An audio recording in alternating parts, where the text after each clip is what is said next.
Welcome back to HSPAUL News. I'm Kelsey Boychuk. One of the most interesting topics being discussed in classrooms at HSPAUL these days is truth and reconciliation.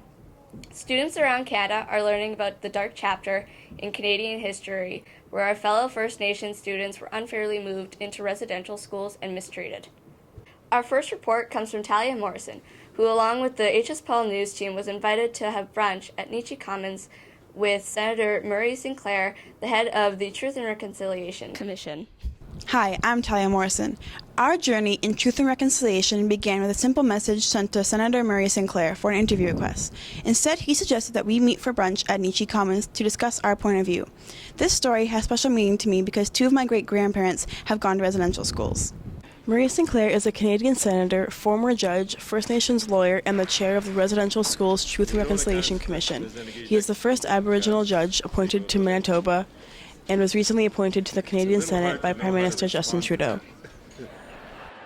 Our main goal was to figure out how we, as kids, could help with truth and reconciliation.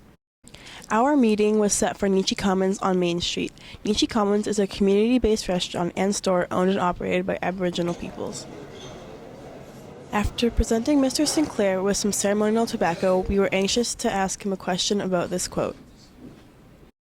"We have described for you a mountain. We have shown you the path to the top. We call upon you to do the climbing." Well, the quote is in the context of the work of the Truth and Reconciliation Commission.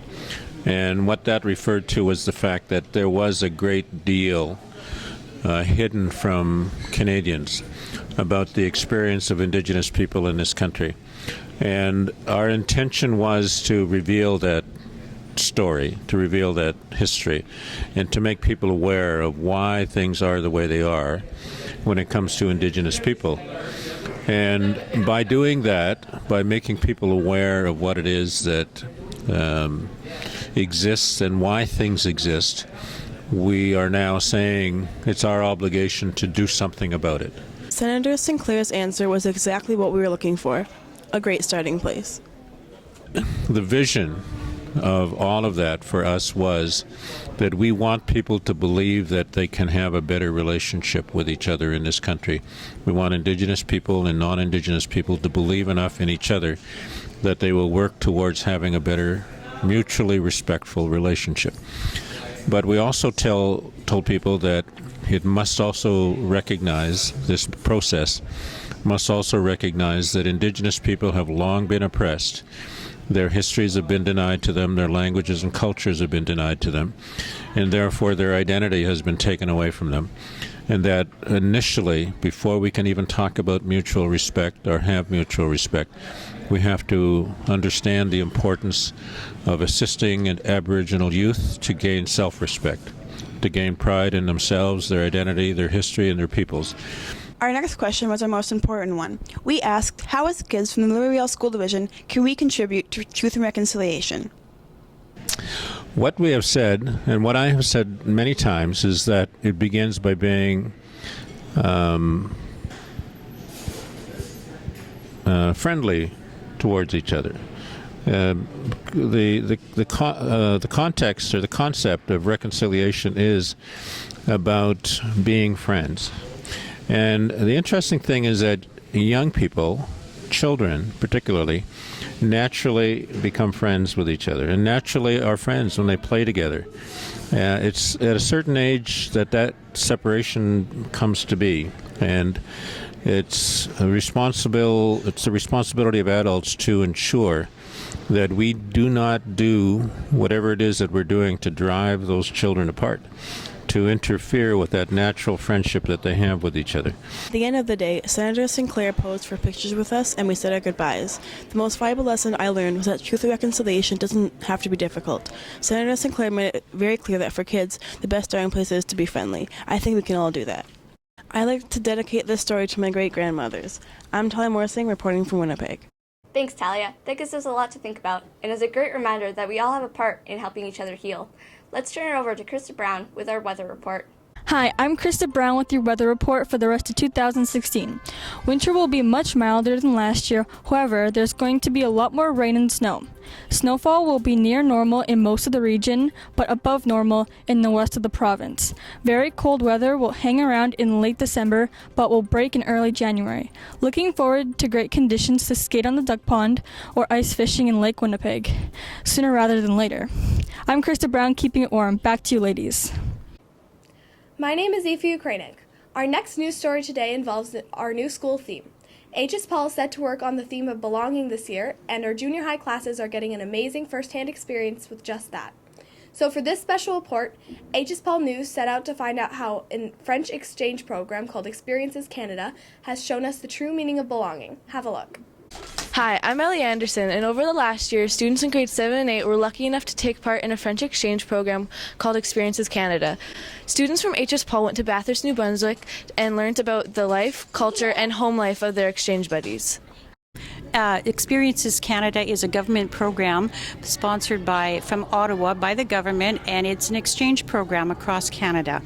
And why did HSPAUL participate? Because we thought it was a great opportunity for our students to explore other parts of the country and a chance for them to just enrich their French vocabulary. An interesting twist arose when it became apparent that our French exchange partners held some stereotypical views of what Winnipeg was all about. So we set out to show them what being a citizen of Winnipeg was really like and how unique it is to belong to this great city. For me, what makes Winnipeg unique is obviously the chance that they now have this season with two professional hockey teams in the same city, in the same building, with the Winnipeg Jets and the Manitoba Moose. And the second for me is the people. The people in Winnipeg, again, are real hard-working, hardy people that push through the cold winters and enjoy the different temperature that you deal with in the summertime. So just a good, balanced, hard-working population group of people here in Winnipeg. What's unique about Winnipeg? It's people, the places, and of course what I really love, the insects. We have a wide variety of fun little bugs, we'll call them. How about these? Do you see these? I like them. There are roaches, American roaches in this city. Mosquitoes, everyone talks about mosquitoes. No, they're not that bad in this city. Don't think that way. It's a moniker that we don't deserve. You know, I'd have to say there's a couple things. I mean, one is we're a 4-season playground, so you can have fun in Winnipeg in spring, in summer, in fall, and winter, which is one of my favorite times here. It is so cold that you can put a restaurant on the river now. So the other thing, though, is our people. The people in this community, we care about each other, and we help each other out. And we volunteer so much time, more than most places in the world. Winnipeg is a community that really, really cares about our neighbors and our family members and our friends. And that's something that's really special about living in Winnipeg.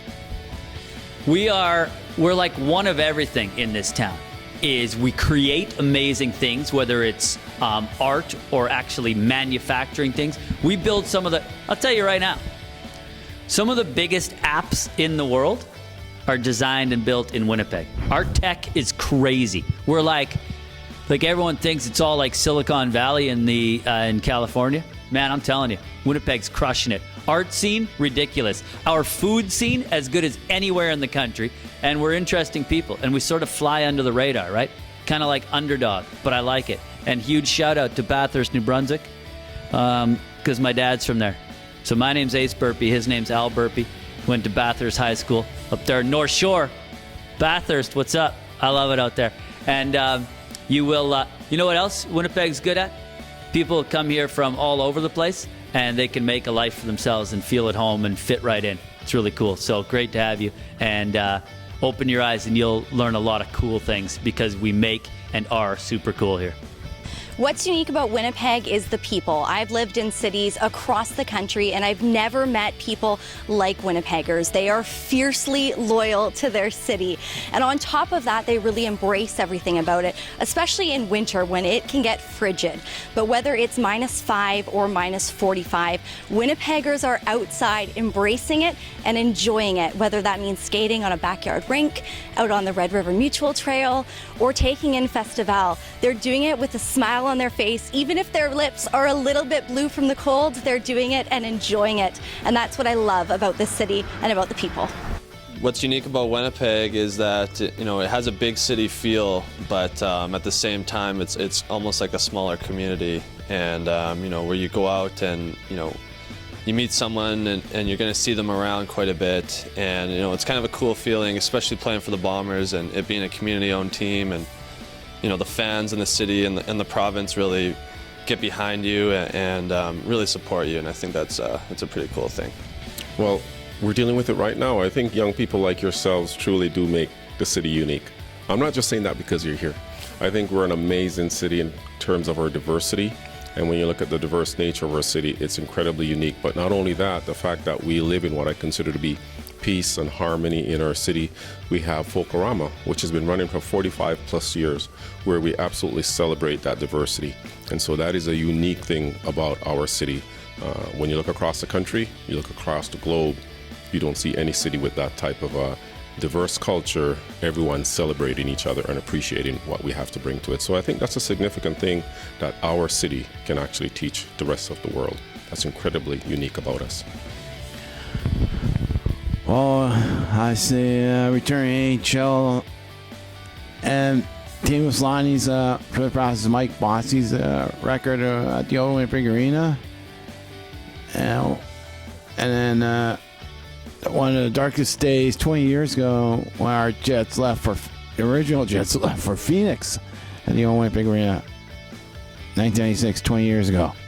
The word Winnipeg is an Ojibwe word, and it means a place where the water is muddy, the place where the water is all stirred up.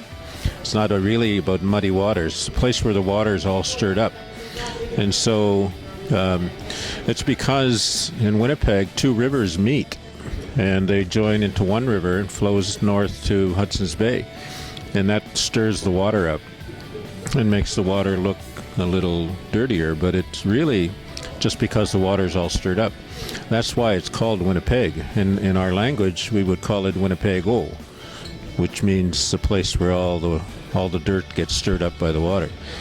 So it's the uniqueness of the place, plus the people who are here, because there is no other place in the whole world that has a history like this place does. And so I love to understand what that history is. It helps me understand who I am, and it helps me understand who all of the other people who are here are. So I love this place. We want to thank all the notable Winnipeggers who helped show our new friends in Bathurst how great it is to be a citizen of Winnipeg. I think it's safe to say the people are what make the city great. Thanks, Ellie. That's a good reminder of how awesome it is to be a Winnipegger. You won't want to miss our next episode. We will be learning about our very own Victoria McDonald, who is participating in the Special Olympics. This is Kelsey and Aoife signing off. Until then, take care of yourselves.